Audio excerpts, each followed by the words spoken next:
বিদেশি ফ্র্যাঞ্চাইজি লিগে খেলা বাংলাদেশের ক্রিকেটারদের জন্য ছিল স্বপ্নের মতো। বিসিবির কড়াকড়ি আর আপত্তির কারণে তাসকিন লিটনরা বঞ্চিত হয়েছেন বেশ কয়েকবার। পরিস্থিতি বদলেছে বর্তমান বোর্ড সভাপতি উৎসাহী ক্রিকেটারদের বিদেশি লিগে খেলার বিষয়ে।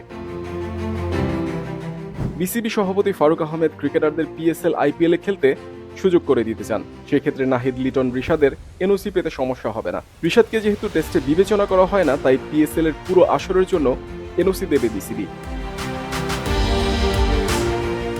তবে নাহিদ ও লিটনের ক্ষেত্রে থাকতে পারে ভিন্নতা।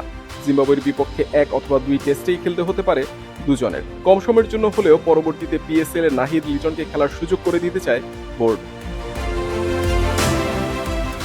শুধু পিএসএল না, আইপিএল এ যদি কোনো বাংলাদেশি ক্রিকেটার ডাক পান, তাদের ক্ষেত্রে এনওসি নিয়ে জটিলতা হবে না। তাসকিন, মুস্তাফিজের আইপিএল এ দল পাওয়ার সম্ভাবনা আছে। দল নিশ্চিত হলে পরে তাসকিন, মুস্তাফিজরা বিসিবির কাছে এনওসি চাইলে পেয়ে যাবেন দ্রুতই। যদি রিপ্লেসমেন্ট প্রয়োজন হয়, ফার্স্ট অফ অল ওদের তো নিজেদের প্রয়োজন হইতে হবে।